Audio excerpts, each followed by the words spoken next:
I don't remember a time when curling wasn't a part of my life. When I wasn't putting in the sweat and hard work to be the best that I can be. Clocking in the time, the effort to practice day in, day out. Curling is more than just a game. It's a family, a community. And when it's time to play, I know I'll be ready. Hardline, supporting hundreds of our next generation athletes.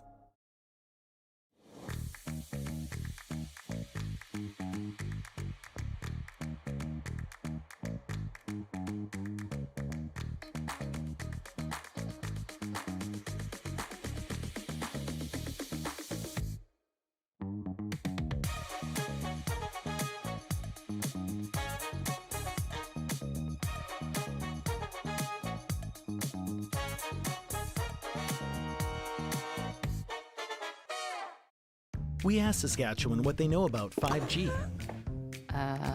More speed, more innovation. It's gonna make our lives a whole heck of a lot easier. This is what 5G looks like. Better, faster. Sounds like one more G. Sounds pretty good. I don't know what it means. All you really need to know is the future of 5G is here and will continue improving through investments in network technology.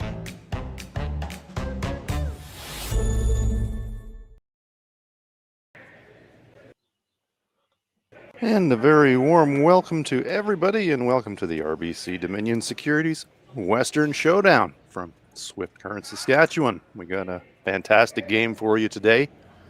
Brad Jacobs taking on John Epping. I'm Hans Fraunhoff. Along with me is Connor Sims. How you doing, Connor? I'm good. How are you? Fantastic. I've been really looking forward to this game. Brad Jacobs is on a real roll, and this is an A-side game. Jacobs playing the Redstones, Epping playing the Yellowstones. Epping with the hammer here in the first. Yeah, we're in for a good one today. We got two of the top ranked teams in the world.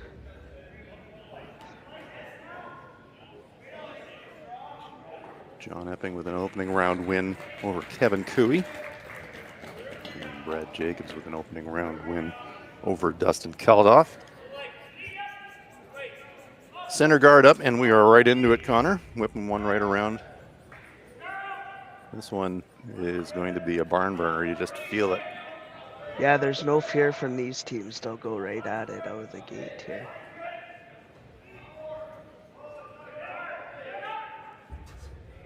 Come around draw, biting half the button. And Ben Hebert is going to be asked to follow it down. Great crowd in the house today in Swift Current. Jam-packed behind the sheets, and we've also got temporary seating out on the ice surface itself. That's full as well. So on the weekend here in Swift Current, fans supporting the curlers, they are out here in absolute numbers.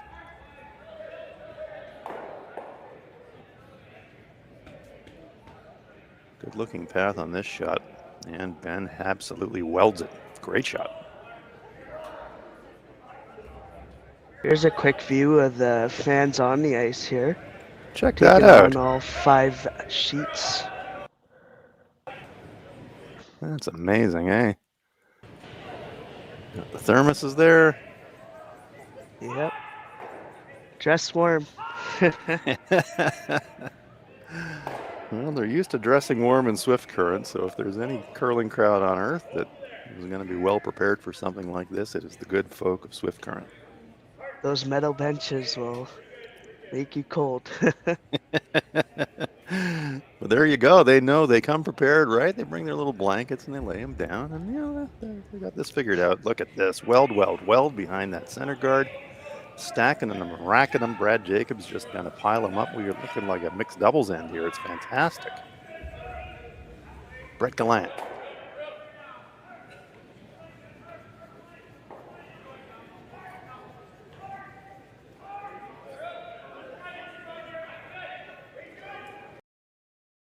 Kennedy and Hebert.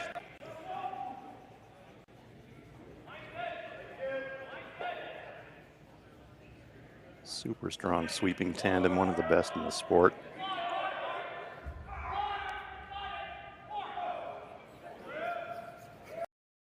This one is going to come up just light. Perfect line, though. And look at that from the delivery end. Yeah, Center I guess guard up. the question is who's going to blow it up first here. It's like a game of chicken, and it looks like, well, I wouldn't call him chicken here, but John Epping saying, well, we can't let this perpetuate. Time to deal with that front stone.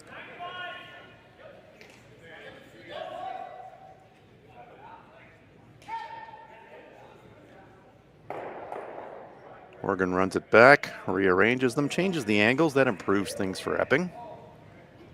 That yellow-red angle now a little bit better, aiming a bit away from the button area. So that's a good improvement for Team Epping.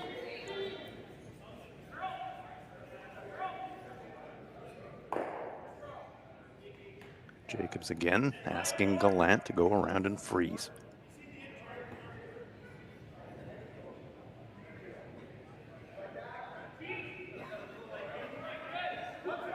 Connor, if we're going to get 8 ends of this, happy days. This is fantastic. Yeah. These two teams play with a lot of no fear, I guess you could say. No fear in these two teams. Both being their second game too, it's quite impressive. They have the abilities to feel confident to go at teams right away. That attempted to come around over curls and grazes the front guard. First trip around the out-turn side, Gallant coming up a good 4 feet short, so a bit of an opportunity now for Team Epping. Tanner Horgan trying to loop one around those center guards that are now a little bit more broad, with that last stone of Gallant's coming up short.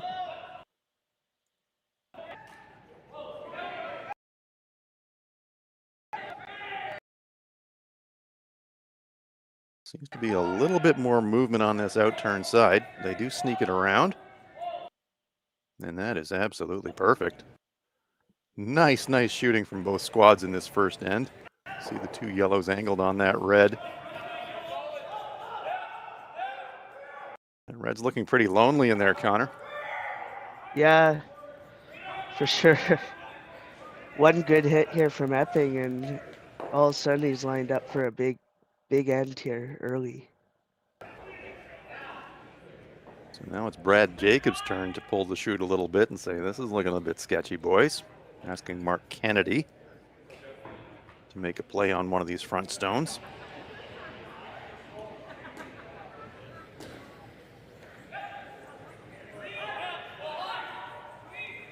Throwing a heater. Yellow moves red, picks off the yellow on the button, but not sure. Well, it improves it a bit, but now that red is absolutely unprotected. If John can ever get movement on those two yellows in the rings, that red is a goner. Takes away getting rid of any more yellows as well. You make a hit on those top two yellows, none of them are leaving the rings. The only one leaving is your back red, which also might not be bad at this point in time in the game. Timing thing, I think, for John right now. You could make that play. You could run the red in, pop the two yellows, pop the red out, but you've got 4 rocks to come. Feels a bit premature, so after some discussion, Epping is going to ask Jake Horgan to draw another one around the center guards. If I'm Brad Jacobs right now, I'm feeling a little uncomfortable. Epping with the hammer here in 1.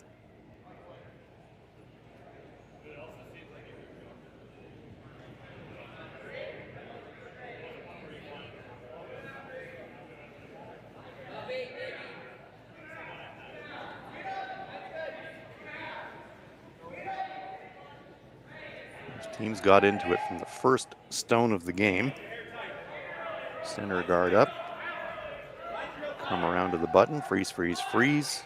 And we are right into it in a big way. Wants to sit up beside the red but not go past it. And that is a fantastic shot. Now that red is threatened from 2 directions. Yeah, gonna be hard for Jacobs to make a play on those now. See, Well, he really, puts a good freeze in here. It won't be removable, I guess. yeah, that is his best defensive option right now. Corner freeze the inside of the stone that Horgan just delivered.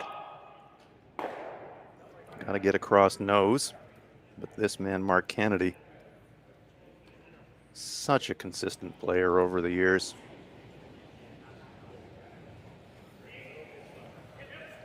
One of the great debates. Yeah, go ahead, Connor. Sorry, definitely one of the best thirds, and I guess second to ever play the game. Yeah, he's amazing. What I was about to say was, you know, you have these debates in curling clubs and watching TV and things like that. You know, if you had one person on earth that you had to ask to throw a stone in a tough situation, who would it be? You know, and Mark Kennedy's always in that conversation. That one might be about 6 inches light, but it does clutter the path a little bit for John Epping. But they would have liked that weld frozen across nose. So there is a bit of a gap to work with here for Epping. You know that the play is coming. You know that the run is coming, and at some point John will run red and try to pop something on the yellows and get shot. Is this the moment? It looks like it might be. Or is he content just to slash across the reds and move them that way? We're about to find out. It's Jake Horgan. Lines it up.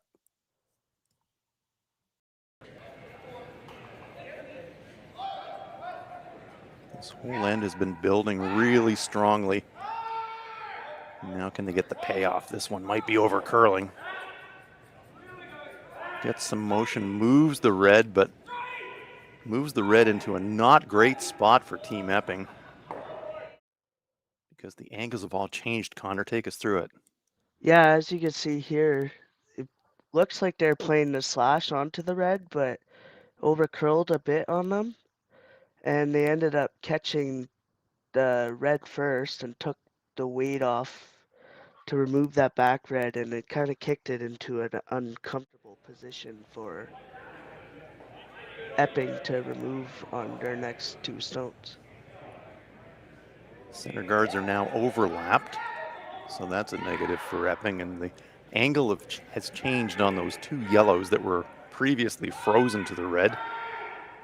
You might get some drag if you could get contact on the front yellow with some weight, but the question is, how do you get there? Now that's guarded by that center yellow. That red in the button is still pretty lonely, though. Yeah, they're staggered the front two guards as well on that shot, which isn't ideal when you're trying to, when the rocks are fully guarded in the rings. Brad Jacobs will be looking to clutter up this path a bit further. You might be able to hit the front red if you just hit what you see and go across the top of the two yellows if you're Epping, but Jacobs trying to take paths away. His first delivery of the game. Just the first end. Man, oh man. What situations we've had already. Both of these teams out of the blocks like 100-meter sprinters.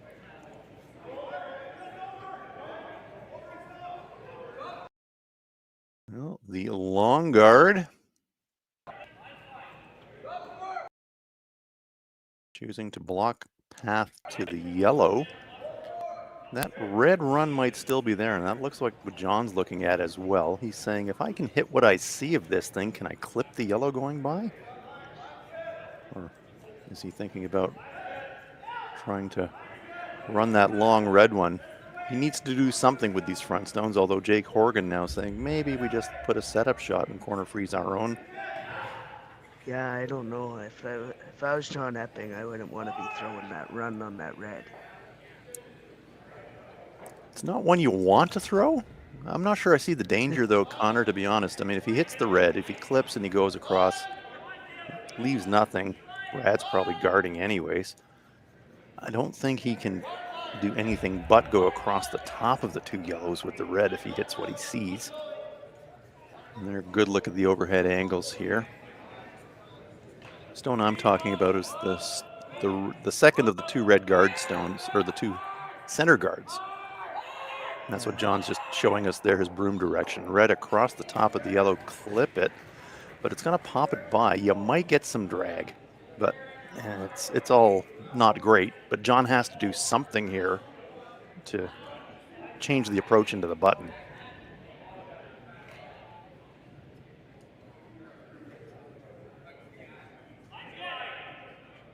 He's going to have to skinny that guard that Brad just threw and hit as much of that red as he can. And even if he does, he may not get the action with the drag. But here we go. John Epping throwing some smoke.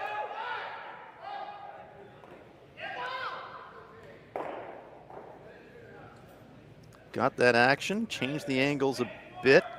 Didn't improve the angles on the two yellows just in front of the 4-foot, but at least unlocks the stone closest to the shot rock.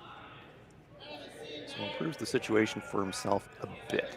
He's kind of locked himself out on the in-turn side, but the out-turn side, still something going there. If Brad throws a guard on this left-hand side on this overhead here, I'm not quite sure what Epping will have to remove that red on the button. It's definitely what they're looking at, Connor. And they see that that's really John's only way in now. Overlaps and angles on the right-hand side of the picture of the overhead mean that there's really no realistic way to get rock movement to the button on that side. So all the action is on the out-turn side from the delivery end for the right-handers. Left-hander, of course, Mark Kennedy holding the brush.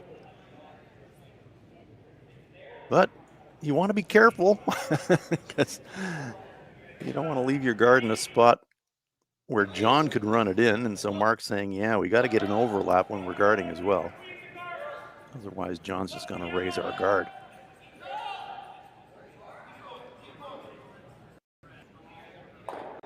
So some discussion here about the line. Remember, early in the end, Rhett Gallant threw a guard, or an attempted come around actually, down this path, over curled.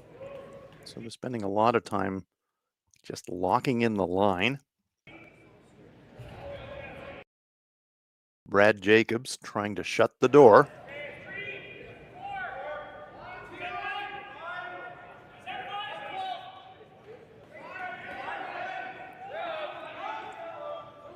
His final stone of end number 1, John Epping will have the hammer. This one, it's got a little bit of moving to do if they're going to get that overlap. Here it comes. Well, have they got that little final bit of curl, but if John's feeling frisky, red almost straight back, clip yellow onto red. Maybe there's a 3 here. Tough shot. I don't think there's no risk with this shot. Yeah, I think you got to try it, don't you? It's always only max a steal 1, I believe. Yeah, I'm with Don't you. want to jinx anything here. Yeah, not impossible to give up a multiple point steal, but yeah, I'd agree with you, Connor. Very low risk, and Just got to run potentially it back. Just off nose, just missed the yellow, and it should be close. pretty much where Jake is holding the stick. That's the contact point that John Epping is looking for.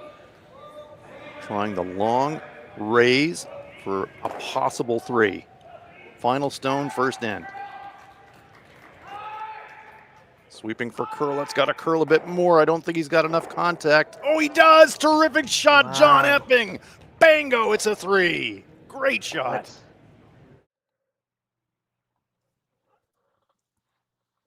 Well worth another look, Connor. Yeah, John's got this nice delivery here. Releases it. Looks a little bit wide, and then it clips off this yellow guard and redirects perfectly onto the rock here. Yeah, a little bit fortunate on that redirect, but it is a score of 3 after 1 here in Swift Current. So with the impact to my business and income, will this delay my retirement? I know you're worried, Marshall, but based on the original plan we came up with, you're only about 6 months behind. I thought it would be years, not months. You should feel good. Remember, you've got a plan. Thanks. With change comes questions. See the impact of your money decisions before you make them with RBC Wealth Plan.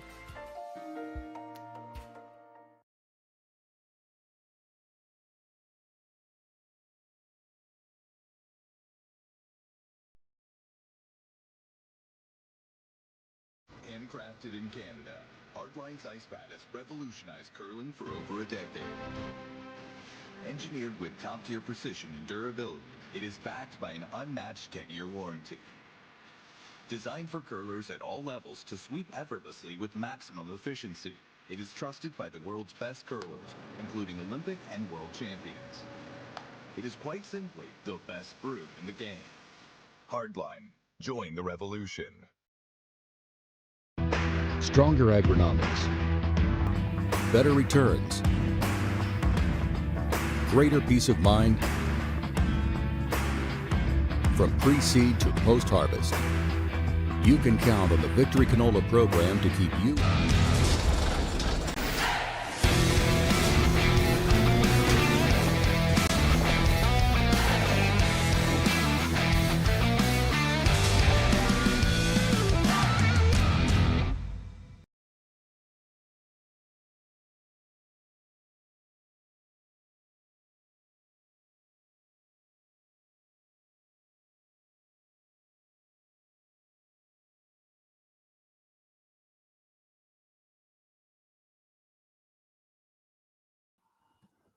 Welcome back to the RBC Dominion Securities Western Showdown, Swift Current, Saskatchewan.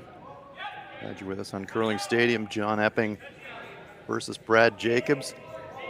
Epping throwing a 3 on the board in that first end. Hans Franab along with Connor Sims. And Connor, during the break, we were discussing that final stone of John Epping's there in the first, and you picked up on it on the replay, just that little redirect. And let's have another look at that final shot. Watch what happens at point of contact.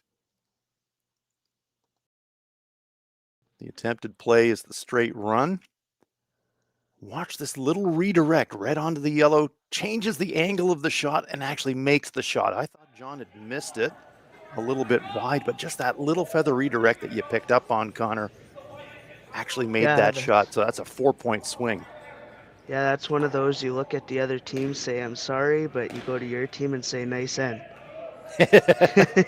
Absolutely. Well, John and his teammates, to their credit, had built that whole end up. That danger was lurking for Jacobs the entire end. And even though there was a little bit of good fortune in it for Team Epping at the end of it, they earned that opportunity for that good fortune with all the good play before that. So net result, 3 on the board. That's the risk you take when you leave opponent stones in the rings as well. Something good could happen on the last, and it did for Epping. Yeah, absolutely right. When you mix it up, you do take that risk. Complexion of this second end, not surprisingly, a little bit different. Jacobs' first stone, tight corner guard. John happy to lob a couple of stones into the ring, and that all-important 5th stone now, 5 rock free guard zone. John Epping throws a tight center. So play much more conservative, as you can say conservative can be when you've got 5 rocks in play, but certainly nothing like the first end where we had weld freeze after weld freeze. Brett Gallant being asked to deal with this center guard.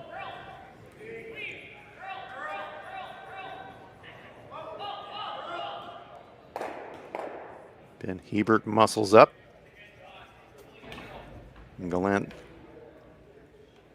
you don't want to characterize a curling shot, but sometimes you can kind of feel anger in a shot. That shot felt like it had some anger behind it. This team is not happy about that drop of 3. It definitely had some smoke on that, that's for sure.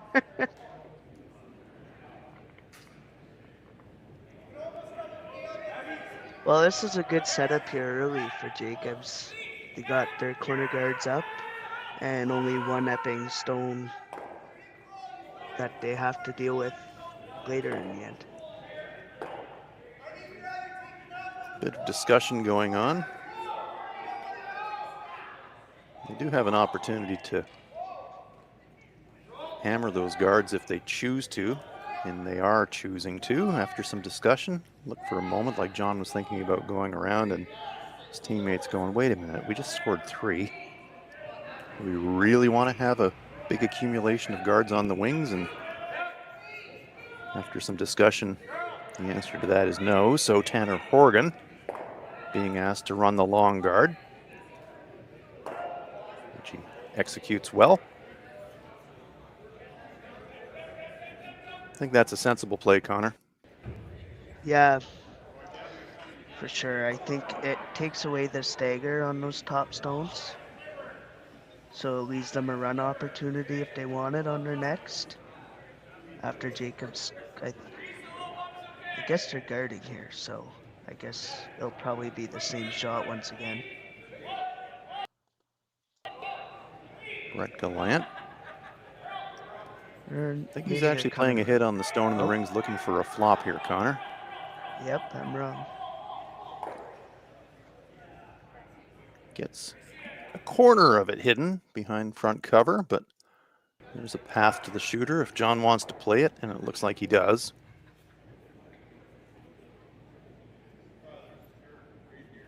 Those 2 guard stones definitely useful for Team Jacobs. They do a lot with those front stones, go around them, tap them, maybe even split them. For now, it's shot rock that John Epping is concerned with. And it'll be Jake Horgan. Just boardish kind of weight. Yeah, just looking to hit the stone and stick his shooter somewhere in the rings. At least make it something for Jacobs to look at. Sweeping hard for curl. He's going to get a piece, but is he going to stick around? He's not even going to move that out of the rings. No. That's a execution mistake there from Team Epping. Jake Horgan, a little bit fuller, a little bit heavy, but the bottom line result, good opportunity now for Team Jacobs to set up for a multiple.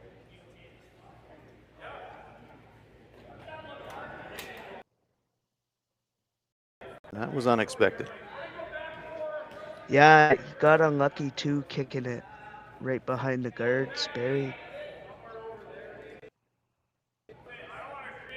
So great chance here for Mark Kennedy to punish a mistake. Trying to get another one in behind cover. If he hides this well, all of a sudden 3 is on the table for Jacobs. Been great play by both teams here early so far. Oh, it sure has.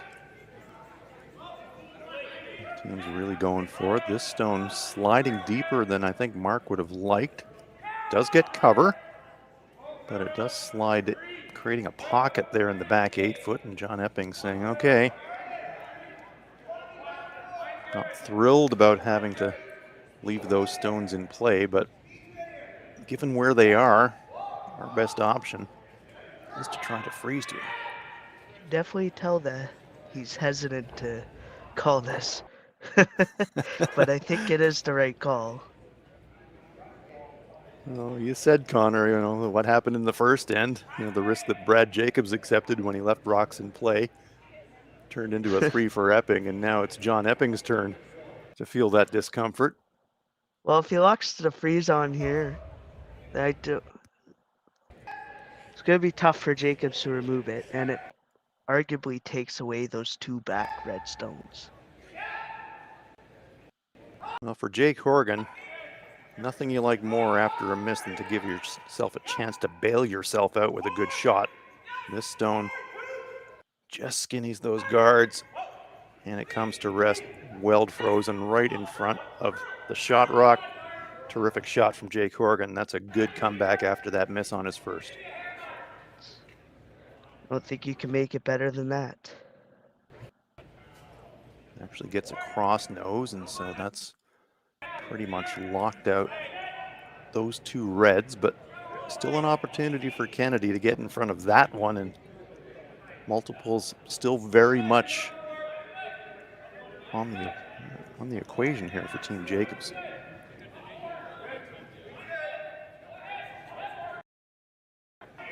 Both teams getting a really good look at this outturn path.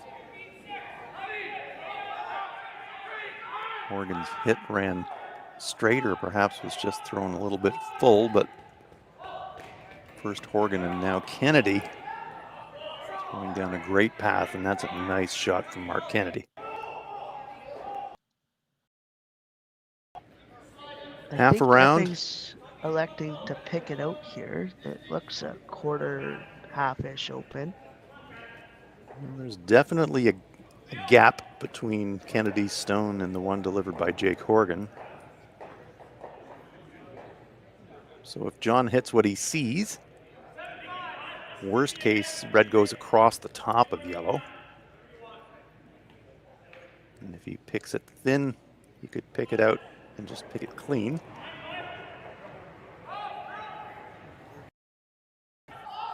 Once again, big weight. Similar to what he threw on his last stone in end number 1. And there gets action. Leaves that red stone on the rings, but gets rid of the shot rock. So it's not danger free yet for Team Epping, but yellow still frozen on red shot. That's the safety blanket for John Epping. Brad Jacobs looking to repeat what Kennedy just tried. He's going to go around those 2 red guards. Going to have to be very precise to the spot that he throws to, but if he can get to T line, he can get close to full cover just in front of T and still get shot. He's going to be drawing away from the 4-foot as he goes around that corner guard, though, so he hasn't got a lot of area to draw to. They know this path. They threw it. Them and Epping both thrown it a couple times here now, so it should be close.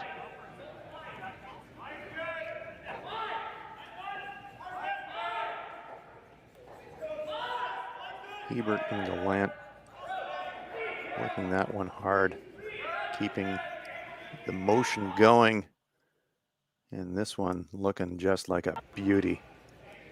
What a luxury to have those two guiding your draw attempt down the ice. And look at that, absolutely welded. I don't know how you miss. It's kind of like a cheat code, isn't it? Yeah. Just lob it out there and let those guys drag it wherever they want. Yeah. Here, I'm going to throw you a 3 guard and you just pound it, put it right there. Exactly. There was a drill that we used to do that, you know, a lot of coaches use, which is a great sweeping exercise if you're wanting to train your sweeping eye. Basically, the challenge is for the thrower, throw it into the house, and for the sweepers, keep it out of the house. So as the thrower, you're trying to throw a front biter cold, and the sweepers are sweeping it 12 feet plus to try and keep it out of the house. This one looks a little bit heavy. Now they're going to try and sweep it by. Going to the back. Execution error there from Epping. So after all the smoke clears, opportunity for Brad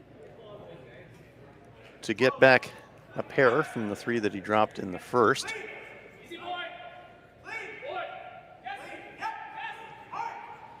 Yeah, good opportunity to get right back into this game.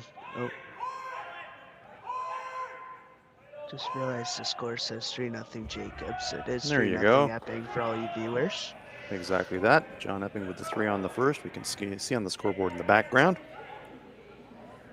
Brad Jacobs with a chance to get a pair of them back right here.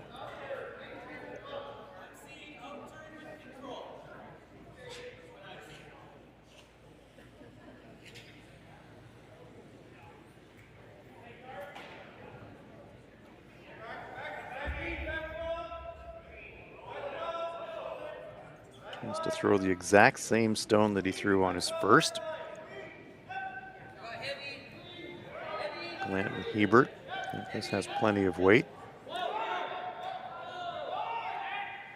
Now they're calling an audible. Going to go to the back stone. So that was actually quite a bit heavier than the first, but fortunately for Brad Jacobs, the backing was there and they used it. Good read on the audible. 2 points on the board for Brad Jacobs, and we have got a very entertaining match here in Swift Current. After 2, it's Epping 3, Jacobs 2.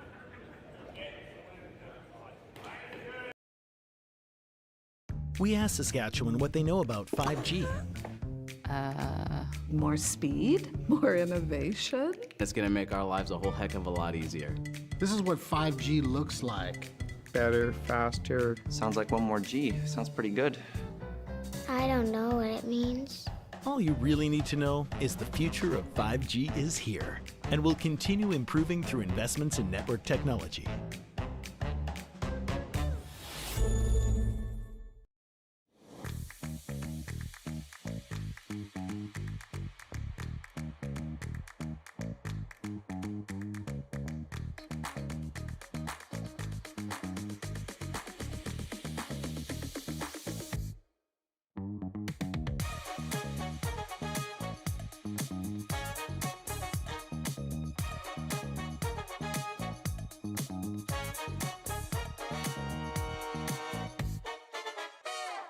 Join us this March for the House of Hearts Charity Bonspiel in Duluth, Minnesota. Help raise funds for Project Joy, who provides meals for hungry kids in our community. Every donation helps to ensure no child goes hungry. Join us and make a difference. Together, we can spread joy. Hey Ben, what's the Aztec Safety online e-learning website again? Yeah, that would be aztecsafety.com. Fire extinguisher and firefighting, we'll send that one to Paul. Ah, now here's a course I should probably take. Conflict resolution. Power line safety. Yeah, I thought it might help me with my line calls. Did you know this Aztec website has over 100 safety courses? Jeez. Aztec Safety online course. Ground disturbance. Could have used that a few seconds ago.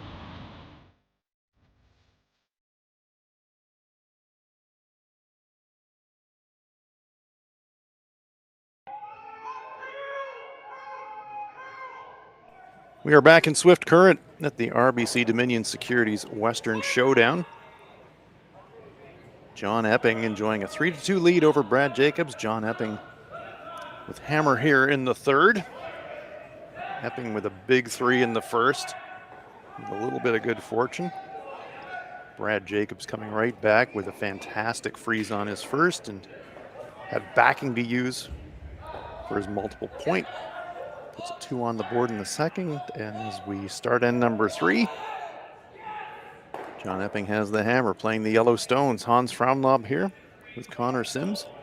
Well, as we expected, Connor, this one is not disappointing. Very enjoyable so far. Oh, for sure. Lots of rocks in play, good shots, good sweeping.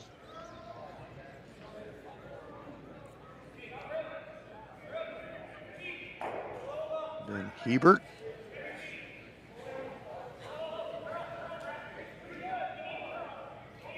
See as we pan back, lots and lots of folks here to watch this world-class field in Swift Current. Hebert with the attempted freeze, maybe a little heavy. Didn't get to nose, and there we get another great look at the spectators. Terrific crowd on hand today here in Swift Current.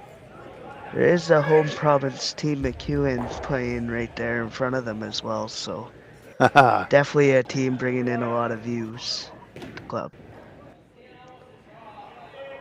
Well, after the recent slam in St. John's, I think maybe people are realizing, yeah, it's great to watch curling. We love it when, of course, you're watching on the streams, but if it's happening in your town, kind of good to get out and see it in person as well.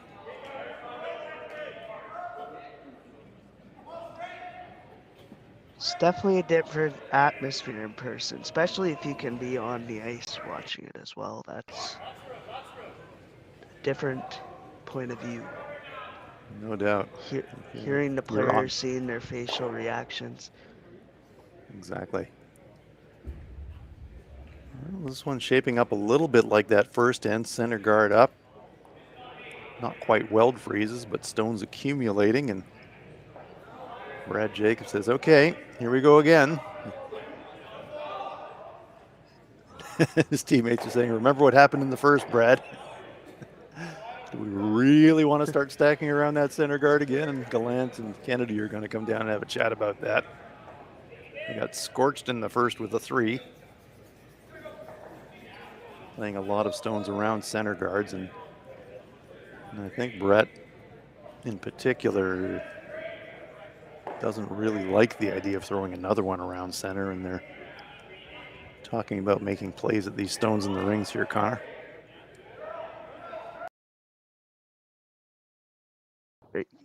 Yeah, I'm not quite sure what I would even do here, to be honest with you.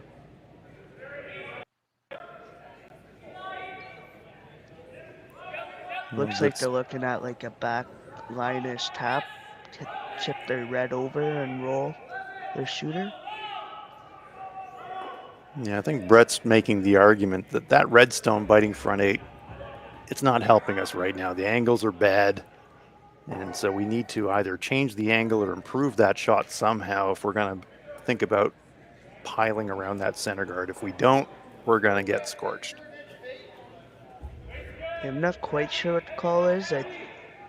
Brad signaled last second there to the back 4 around those 3 rocks. Yeah, I'm guessing a bit here too, Connor, but I think the play is at the redstone biting the 8-foot. Almost playing it like a split. Tap red, pushed across the face of the shot rock. Spill the shooter maybe at the edge of the 12. As long as it has the right weight, you probably have both options depending on how it runs here for them. So it's kind of on Brett Gallant. This is the shot that he wanted to throw. Now it's up to him to make it. Kennedy and Hebert absolutely pounding it. This one's over curling. And the corner frees the stone, biting the front 12. So it's overlaps aplenty. Bad angles for Jacobs, good angles for Epping.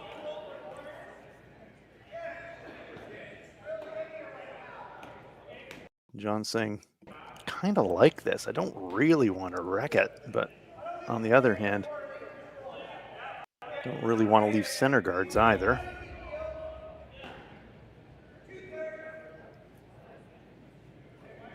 Six rocks to come in the end.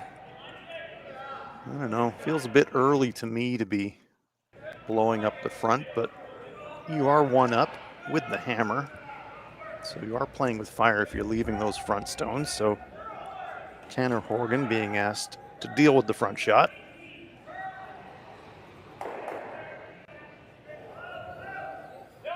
Clears the front, pushes red. Now things quite a bit, well, not easier, but certainly more options for Brad Jacobs. I think if Brad makes a play in the rings right now, we're looking at a blank end. Yeah, and that's why I was a little bit surprised at the play from John to rip the front on that shot. Because for exactly that, Connor, all of a sudden the plays in the rings, you got the heavy hitters coming up. And for John, yeah, it keeps the conservative option alive for a conservative 2 and maybe a blank, but felt like they were in a pretty strong position before that clear to think about, you know, maybe loading up for another 3. Anyways, that is the situation now, and a lot of looks at these angles. Red stones belong to Jacobs, the yellow stones belong to Epping. And we're going to come down for another chat. I don't think they want the blank here, and I think they realize that they're going to make a play on these yellow stones, that it's probably going to end up that way. I think they would love to get their hammer back in the 4th end here. Well, John Epping Kind of with like the brick. what Ben's signaling at here, doing kind of like the back 4-ish tap that they tried on their first here. spread your stones out a little bit more. And then maybe start the hitting to see if you can get the force. Brett doesn't look convinced by his body language, but that is absolutely a good option. You do need to get past that front stone, front 12, though. If you ever feather that, then that could invite that 3-end again for Epping.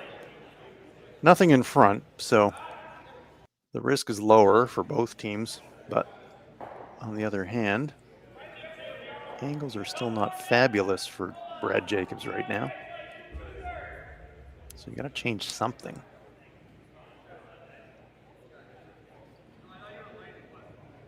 So after some debate, Gallant loads up.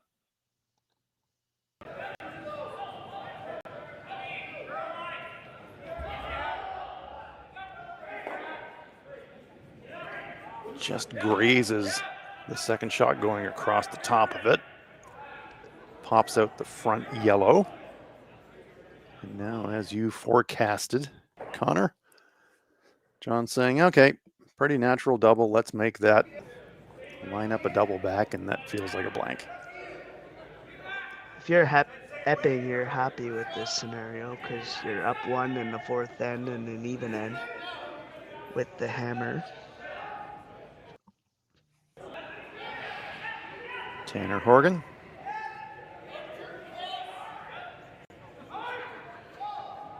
These stones lined up about as well as they can be for a natural double, but this one is going to overcurl Plant's nose. Misses the double and lines up a double back. It's not bad. Jacobs I'm makes just going to a say double not here. fatal. Yeah, exactly that. You're going to have a double back, so.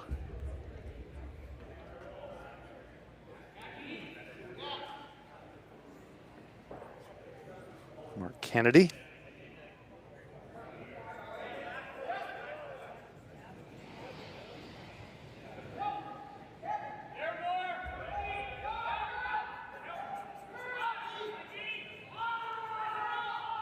Looking to remove a couple.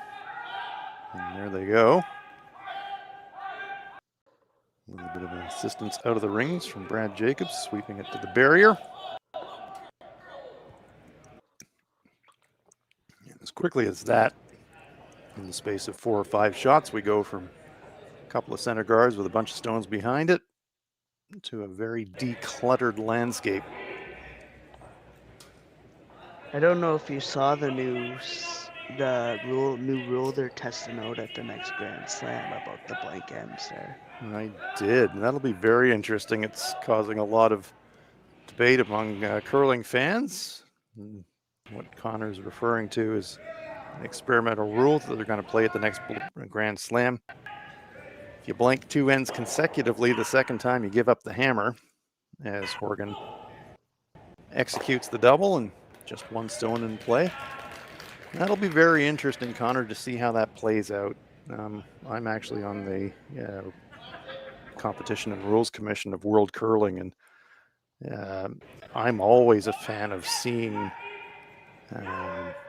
rule variations being tried in competition, and then you actually see what's going to happen. You can have all the theory in the world around, well, if you went 5 ruck, you could do this, or if you went 6 ruck, if you do this, and no tick zone, it would do this. You don't really know until the adjustment is played in competition how the athletes will adjust to it. So, I don't want to predict how it's going to go with a no consecutive blank rule, or well, a consecutive blank rule will give up the hammer, but it'll be interesting to see how it plays out. Yeah, I think you'll definitely see a lot of skips. Not adjust their strategy just a little bit. Maybe the blank end is about to happen, they might go a little bit more aggressive, or to go for a 2, or go for a single, or go for the steal, I guess, in that matter. For sure. I mean, this is what we love, isn't it? I've kind of a curling tragic. I woke up this morning thinking similarly, okay, in a second situation there, so my opponents blank the end, and so I know if they blank the next end, I'm getting the hammer back. That potentially changes radically what my setup looks like in an attempt for a force in that second blank end scenario. Maybe I'm not playing around the center. Maybe I'm throwing into the rings in the wing and let them throw a corner guard on it, you know? So I think the way it's going to be playing out and adjusting is going to be really interesting.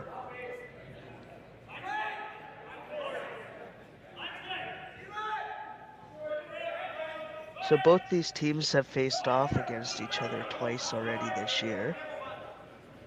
Epping took a win over Jacobs in Sault Ste. Marie at the Henderson Meadowfall Classic, and Jacobs took the win over Epping at the New Forest Penticton Curling Classic.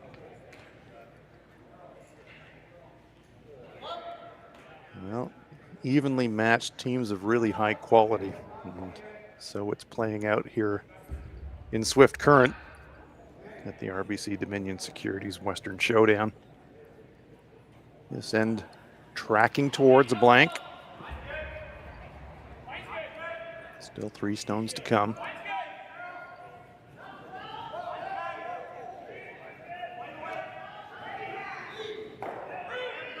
Good execution there from John Epping.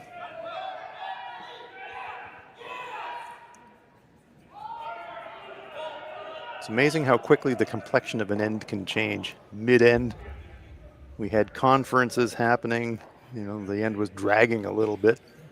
These teams were coming down and discussing strategy and options, and a couple of doubles, bang, bang, bang, and all of a sudden it's straight up and down. Yep, it's funny how curling works that way.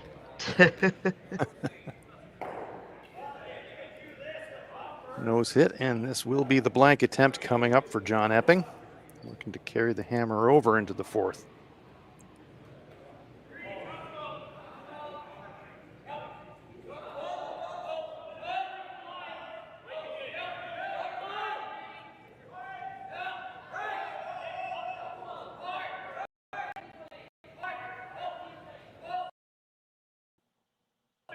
Well, you called it mid-end, Connor.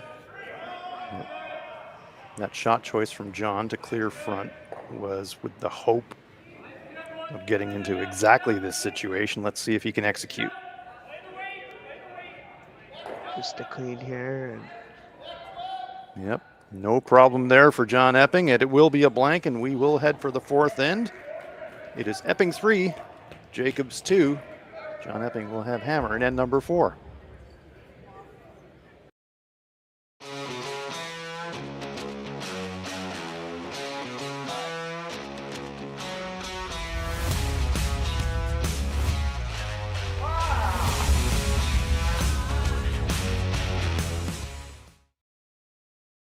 I don't remember a time when curling wasn't a part of my life.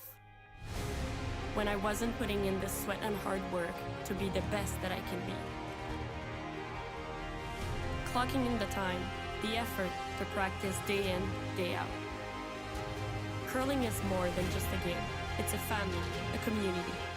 And when it's time to play, I know I'll be ready. Hardline, supporting hundreds of our next generation athletes. Saskatchewan, you know Sasktel because we're everywhere. Because being everywhere keeps us connected to you. With Sasktel sponsorships, we get to be part of your community.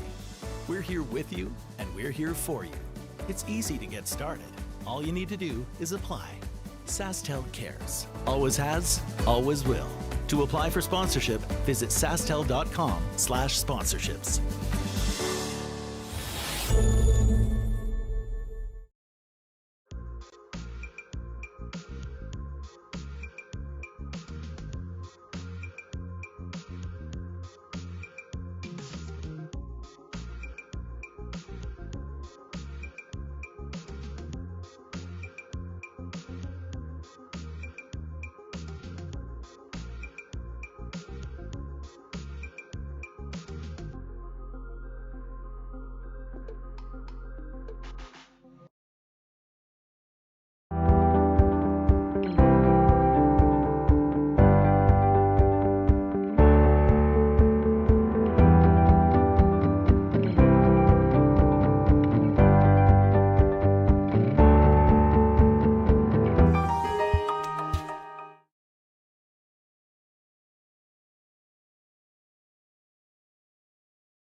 This is the RBC Dominion Securities Western Showdown in Swift Current. John Epping versus Brad Jacobs. Epping blanking the third. We are underway here in the fourth end. John Epping enjoying a 3-2 lead with the hammer here in 4. Hans Fraunlab along with Connor Simpson. Connor, we're having a bit of a chat during the break around that tactical choice from John in that third end to blow up the center guard rather than attack when he was looking in a pretty strong position.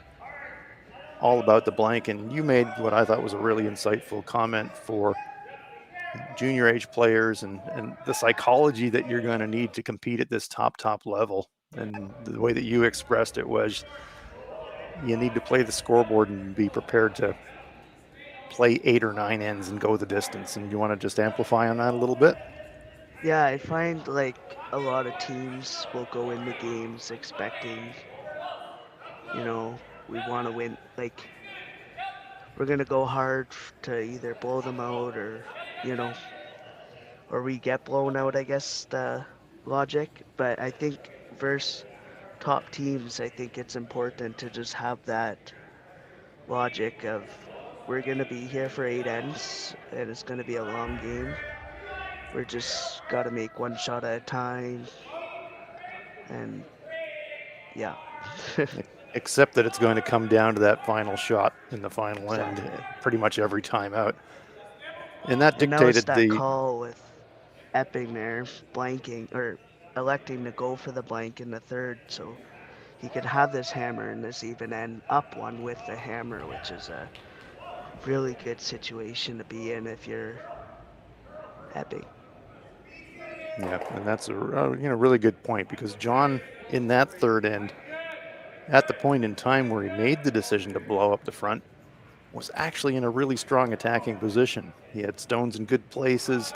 We're behind center guards. He had overlaps, but it was setting up at that point in the end an awful lot like the first end where he wound up scoring a 3. So could have kept the pedal down, could have gone on the attack. But as you said, Connor, thinking about the situation, thinking about the scoreboard, realizing that he's got the hammer, had the choice to make on the shot when he made the choice, and said, I will sacrifice my pretty good chance to score 2 here, knowingly, in the hope that we can blank, keep hammering to 4, and the 4th is the end where we'd love to press a little bit harder to score 2. So to your point, Connor, that's a really disciplined choice to decline the chance for a good chance for a multiple in the name of sacrificing it to play for the blank and reload in the even end. And here we are in the 4th, and it's piling up again. Yeah, Jacobs elected with the double centers this end. And Epping came around, came deep on his first, and then on their second, they came top button. Brett Gallant grazes the second of those center guards. Advantage early to Epping, in my opinion here. Yeah, no doubt. Jacobs lying one biting edge button, but those 2 yellow stones just in front of them, menacing. And with that graze and where Brett's stone came to rest back at the forefoot, yellow on to red on the front button will go across the top of that back stone as well. So some real danger building up for Brad Jacobs. 2 overlap center guards, though, to deal with for John Epping. But things are beginning to stack up pretty well here mid-end for Team Epping. And this will be a situation where, Connor, to your point around the third end, it will be green light pedal down for John Epping in this end as far as pressing hard for a multiple. He's not going to be blowing up the front early this time. Yeah, you could already tell here he's definitely going harder for the 2 this end.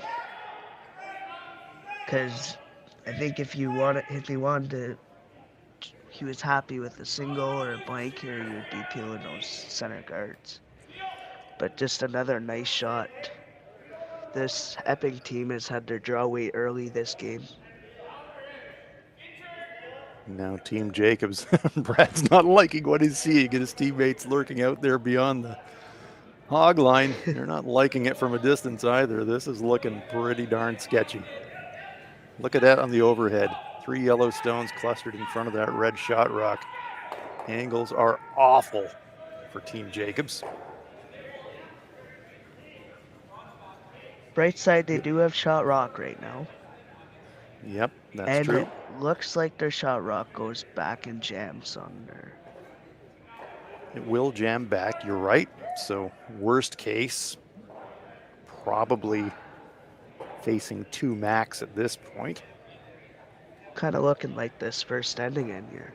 Yeah, it is. It exactly is. We were just freezing around center guards and stuff accumulating, and this is looking very much like that first end. John Epping being very comfortable attacking around center guards with the hammer to generate offense.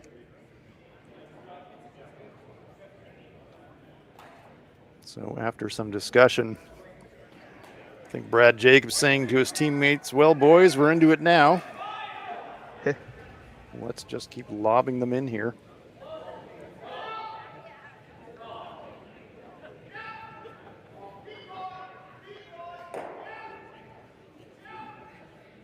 The center guards overlapped, but those are still runnable, promotable center guards, the way that those stones in and around the button are clustered and welded, and really no danger at all for John Epping to be running front stones in. So Mark Kennedy is going to try to increase the degree of difficulty of moving front stones by putting another one down the path here.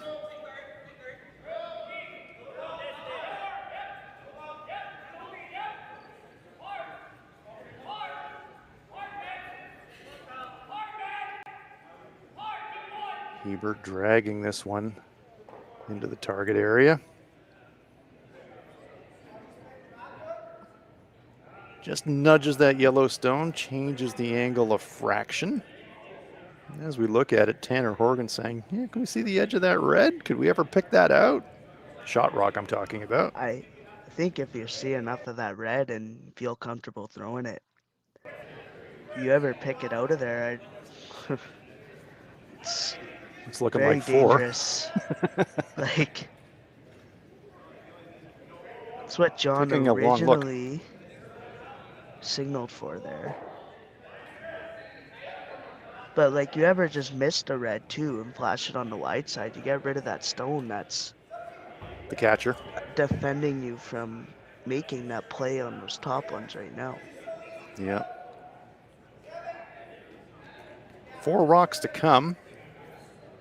So you've got a bit of time to recover from a gamble if you try something that doesn't come off perfectly on this shot, but boy, it is pretty tempting to me. Great look here from the hack end.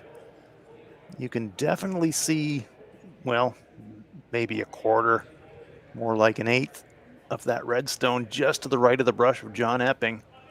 So we think this is the play. Gonna just try to pick that red out. And if Horgan can make this one, Epping goes into an incredibly strong position. Huge shot coming up here. This will come down flying.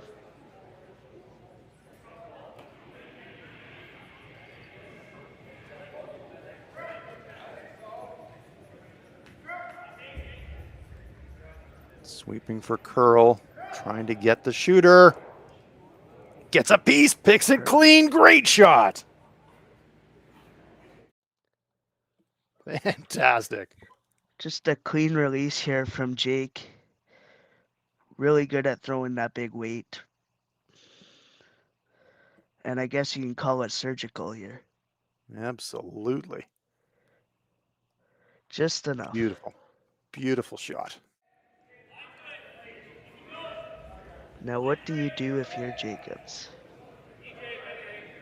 Well, now you know you're in real trouble.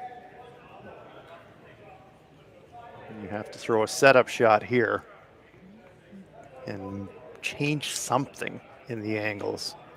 Because if you don't move and unlock those stones, front button, front forefoot on this shot, chances are really high that you're dropping 3 and maybe more. It's So been you gotta enough deal curl with it. here, but could you ever just draw exactly where that stone was there? You could Risky. potentially do that. You could.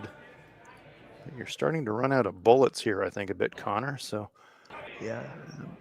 if you threw a draw in there now, then you'd be accepting some risk that you're basically conceding to right now if you decide to not make a play on those stones somehow.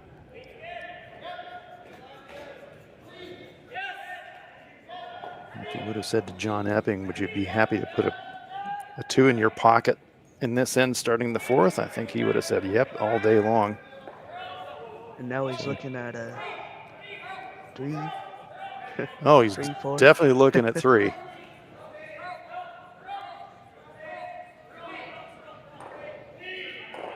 Looking to move red, change angles, gets the jam on the back, does improve the situation, unlocks those 2 in the front. So even though Epping is lying 3, that stone sitting in the front 8 foot now is much more usable for Brad Jacobs. The red, red, yellow option is better as well. So an improved situation, but still very, very strong for Team Epping.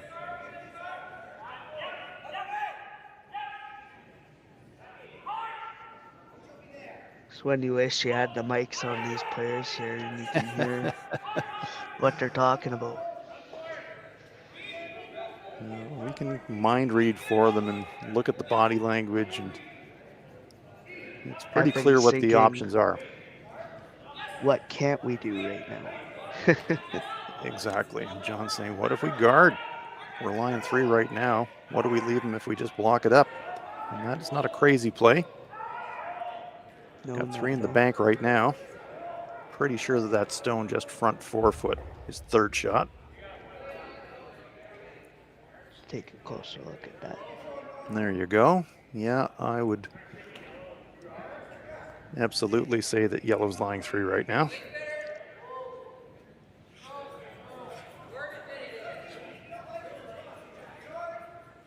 Think about the guard. Well, any shot really. I mean, I was going to say, think about the guard. You got to throw it, perfect. But any shot you choose now, you're going to have to throw perfect. No, it's risky. What you do know is you. Sorry, go ahead. No, you go. Finish your thought, Connor. No, it's risky, but do you ever just nose that red and see if it catches the back red here? Yeah, that's not a crazy play. If red straight just back, can't hit it clip yellow, high clip side. red. Exactly. You can't hit it high Make it side. for 'em. Exactly, and that was always my maxim in situations like this. It's like, if we did nothing right now, you never want to make a shot for your opponent, but you do know that you have to deal with that stone beside the brush of John Epping. You can't ignore that one. So you got to either guard it or deal with it and remove it. And then the question is, what kind of contact point is ideal? And you got to think that tiny inside flop is ideal. Don't want to stag. Oh, I guess we'll see.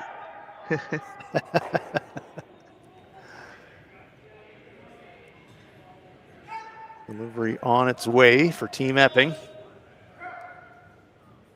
Making a play at that stone in the front 8 foot.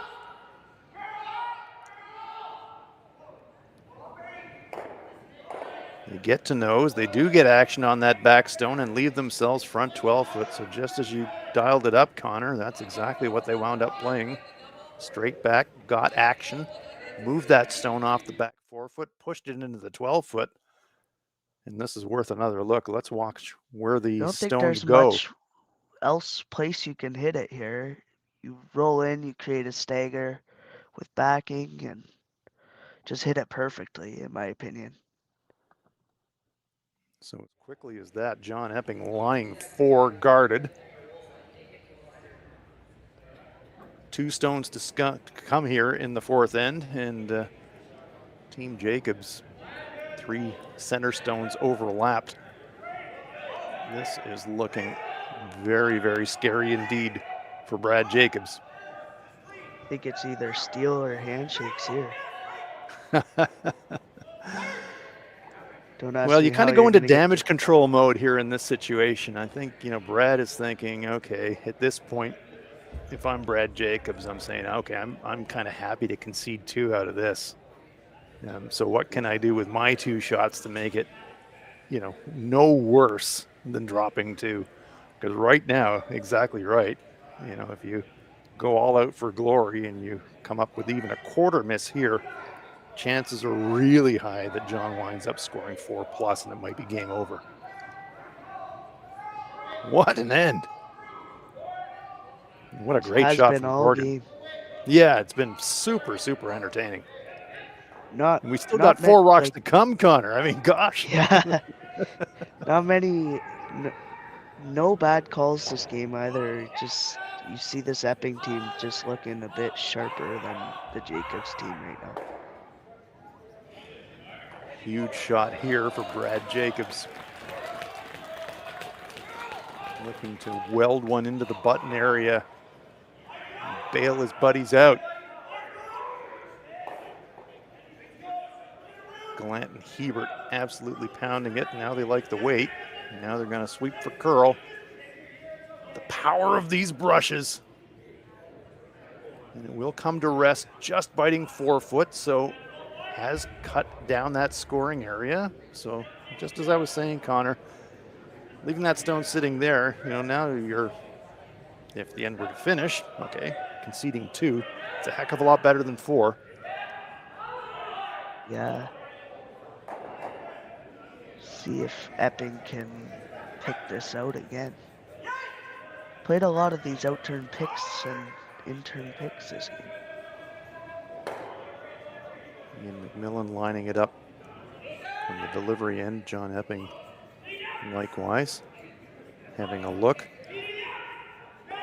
Can probably squeeze by that center guard and make a play on that stone that Brad just delivered. But boy, oh boy, you got to get to nose. You ever pop it high side, push that stone front button away from the button area, you're basically creating a yawning cavity for Brad to draw into on his last one and get himself out of the end. So if you're going to make a play on that stone that Brad just threw, it has to be absolutely perfect. Otherwise, you just sacrifice all that hard work that you do. And as we move away, boy, it would be taking on a huge risk to make a play at that stone that Brad just threw. Epping might say, let's draw here on my first and see if Jacobs will leave me the opportunity to play it on my second. Or we're back to that question. Now, yeah, sorry, go ahead, Connor. Sorry, if he makes it now, it's a freeze and your end is over. A back 4 freeze and your end is over there, sorry. Yeah, so long look. We think the call is to come around the stone in the front, the yellow stone in the front 12-foot, get a piece of the 4-foot for third shot. You don't want to slide behind tee. Tough shot, but definitely there. Try onto the table.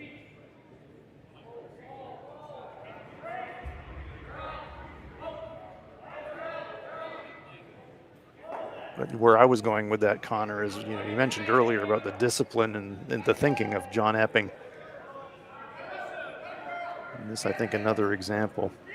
This shot is saying this for me is a safer way for us to be thinking about potentially scoring 3 than making a play on the stone that Brad just threw. This stone is going to come to rest on the tee line, but it will not be in third shot position. But it does sit there as an accumulator. And if John decided he did want to make a play at that stone that Brad threw front 4-foot on his last, does set up a potential 4 or 5.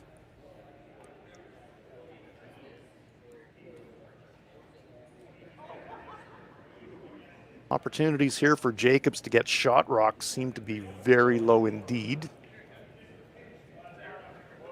Can he improve the situation to cut things down further for Epping and generate the force of all forces? I think if Brad Jacobs could force to 1 here, that would be an incredible result from where he's been from.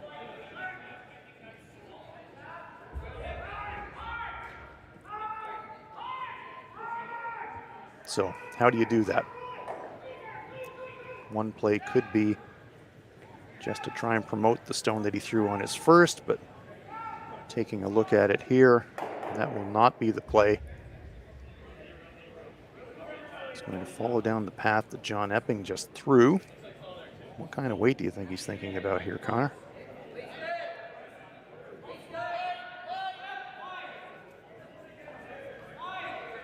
Definitely coming down the in-turn path.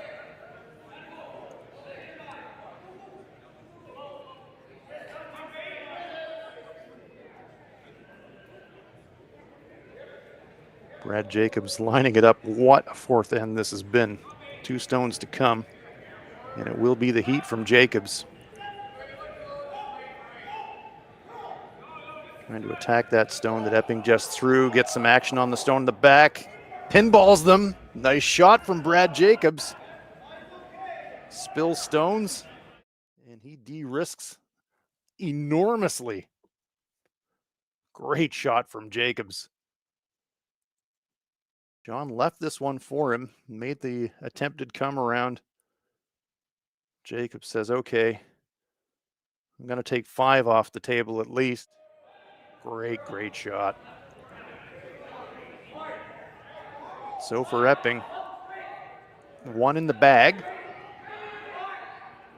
And are you thinking 3 or are you thinking 2?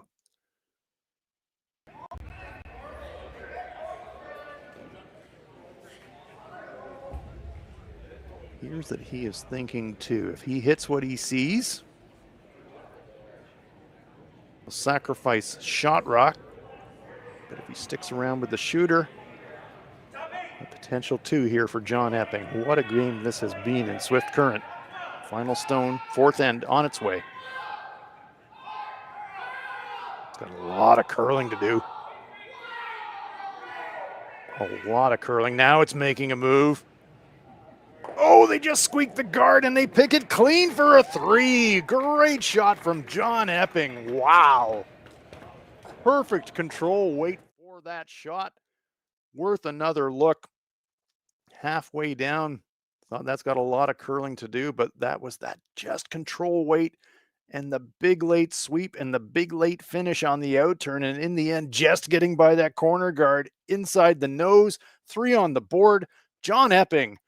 2 3-point ends in this game. And they take a 6-2 lead into the 5th.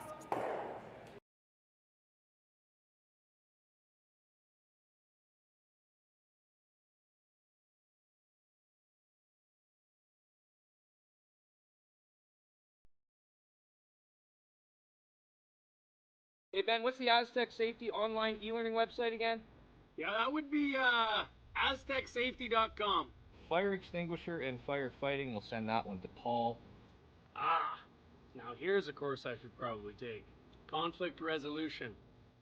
Power line safety. Yeah, I thought it might help me with my line calls. Did you know this Aztec website has over 100 safety courses? Jeez. Aztec Safety online course. Ground disturbance. Could have used that a few seconds ago.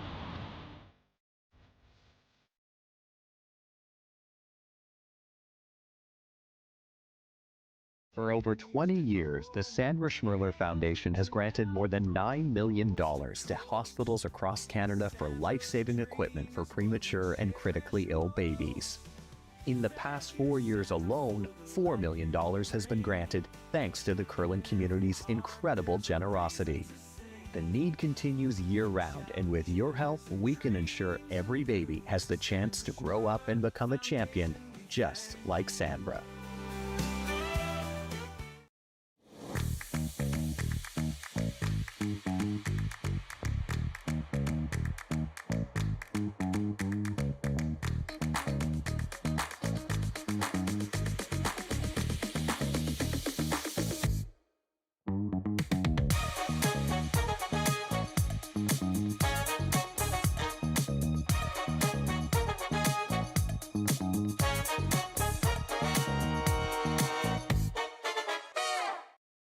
We asked Saskatchewan what they know about 5G. More speed? More innovation? It's gonna make our lives a whole heck of a lot easier. This is what 5G looks like. Better, faster. Sounds like one more G. Sounds pretty good. I don't know what it means. All you really need to know is the future of 5G is here and will continue improving through investments in network technology.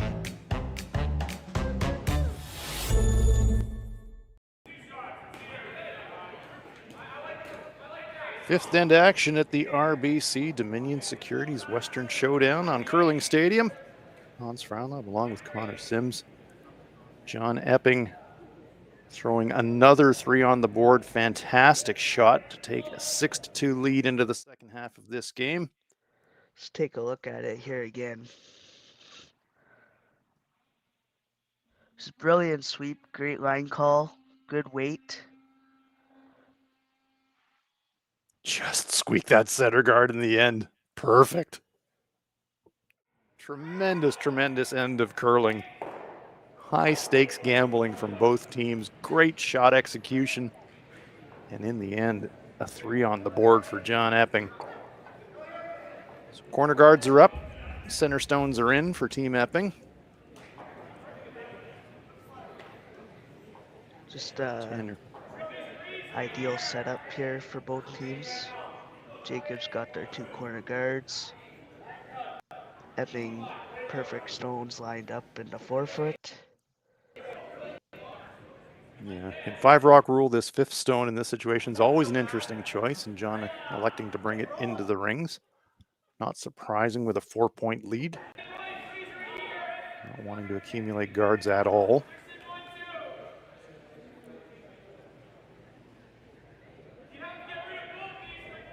What a fantastic, fantastic game this has been.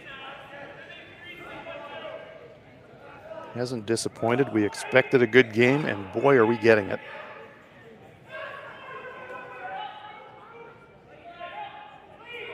And this Jacobs team has been a bit of a juggernaut lately. Looking really, really strong, but John Epping giving them everything they can handle today. Yeah, Jacobs coming off a 2nd place finish at the Coyote National last month. Doing very, very well.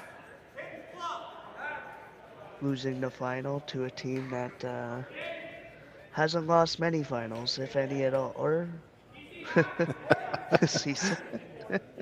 Yeah, there's some spectacularly good curling happening in both men's and women's curling on the circuit this year. Really high standard. We're just 400 days plus away from the Winter Olympic Games, and it seems like all the best athletes in the sport are peaking and bringing their A games as we head towards the Winter Olympics in 2026. Yeah, it's a big year for a lot of these Canadian teams as well, especially a team like Epping, looking to get one of those pre-qualified spots before the pre-trials qualification next season. Good shooting early in the end here from Team Epping. All the stones in the rings belong to them. 2 of them in front of the tee line. So stuff to work with for Brad Jacobs. Corner guard's still up, but pretty good situation here for Team Epping at this stage of the end. Brett Gallant lining it up.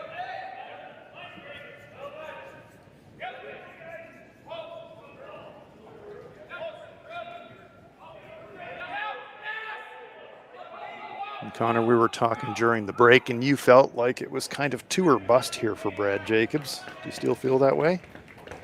Yeah, it's not an easy task to come down or get the hammer back up, and especially hammer advantage in 6 tapping here. And to be down 3 is questionable. Even honestly down 2 might also be questionable without the hammer versus a strong team, and playing very well this game, Team Epping. So now we're seeing the switch of gears with the Jacob stone coming short of the rings and covering second shot. John Epping saying, okay, I'm feeling good about the stones in the rings now. Let's think about protecting them. That's a couple times that Gallant has come up light on a draw. And I'm wondering if he's having a rock issue or just struggling with the ice. Very out of normal for a guy like Goet. Does create a good opportunity, though, for Team Epping here to cover first and second shot. They would love a force here. Good sweep to get a piece of that center line. They do expose, a third of the rock on the intern side, so it's not a perfect guard. Brad Jacobs says, yeah, I can see more than enough of the shot rock to make a play on it. Hopefully saying bumper weight. Spill behind second shot.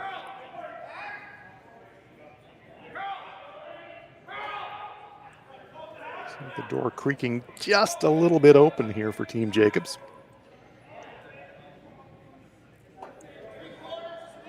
Big shot here if you can make this. Definitely sets up a 2 for Jacobs.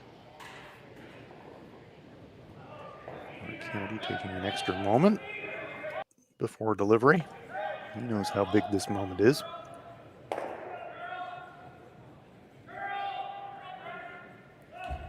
This one's got a bit of moving to do. Does he buy that top stone? Big sweep, and they just get it by. Yeah, it doesn't stick for second shot.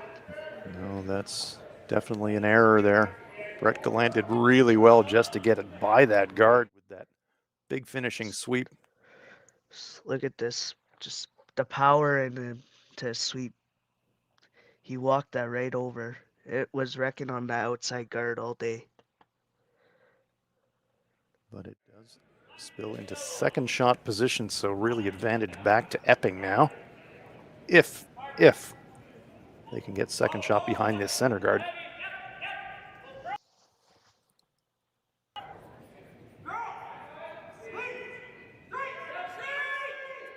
Jake Horgan preparing to throw this out, turn, come around.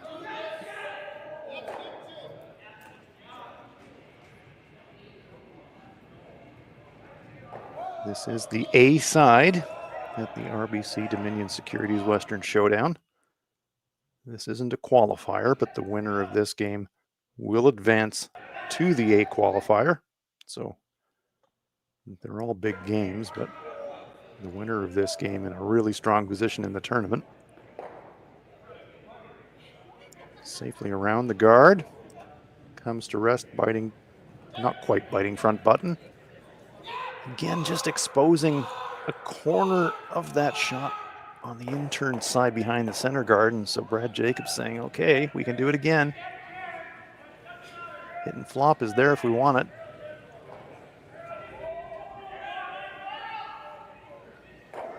Really tough shot though. I mean, but you're leaving the same shot for a guy like Mark Kennedy. Well, the difference for Mark this time as well is that red stone in the back 8-foot's kind of a catcher for him. So he can roll and spill and even come up to it and still get shot, I think.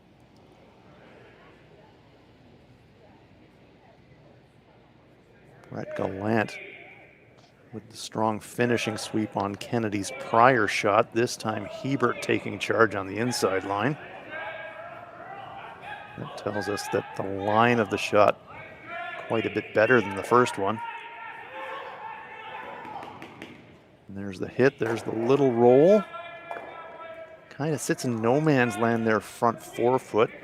Jacobs lying 1-3 right now. There is the smallest of holes for John Epping to throw through on the outturn side to throw at the stone that Kennedy just delivered, and that seems to be what he's lining up here, Connor. If you get through the hole, you make the shot. He's got to be careful though, because he ever wrecks on that tight. He ever wrecks on that tight red, it opens up Epping's yellow and could bring that back 8 redstone into play. Yeah, I agree. And this is fraught with peril.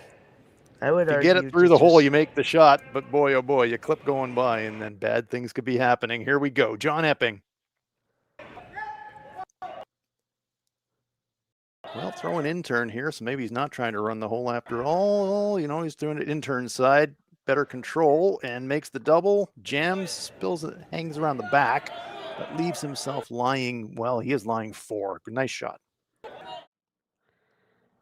Yeah, just another clean release here for Epping, and they continue to look strong throughout this game.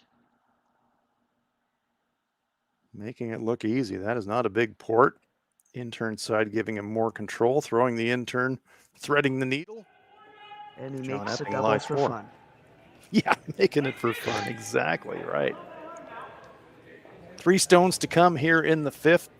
Brad Jacobs with the hammer. Still a chance to manufacture a skipper's pair with a good shot here.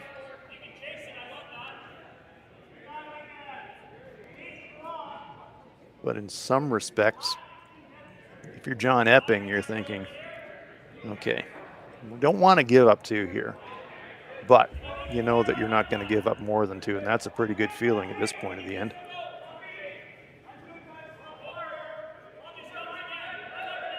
When you're 4 up on the scoreboard.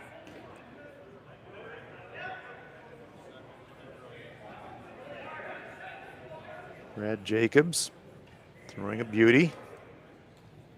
Fully behind the center guard. Fully buried, no chance to pick it out. So John Epping says it's the run. And that center guard straight back. Yeah, nice no shot from risk with Jacobs. this shot. I'm Yeah, sure absolutely Epping right. is obviously not like ecstatic to give up 2 here, but he wouldn't be upset if he gave up 2 here. It's a pretty good feeling to think worst case, we're 2 up with playing 6. Best case, if I make this one, we're in super strong control of the game. It's the attempted run back, looking for nose. Gets nose, slams the shooter. John Epping absolutely on fire here today in Swift Current. Great shot. Let's add another one to the highlight reel. Yeah, this is one of these games where it feels like the entire game has been a highlight reel, Connor. We've been seeing fantastic shooting, and here's another one. Making it look easy. Not being picky here, but I think he wanted to stick the run back That's stone right. We'll give him 3/4 of a shot for not sticking the shooter. But I'm sure he'll take it.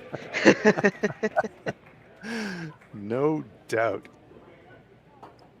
So it is the last rock, and Brad Jacobs, no choice but to draw for a single point to stay alive in this game.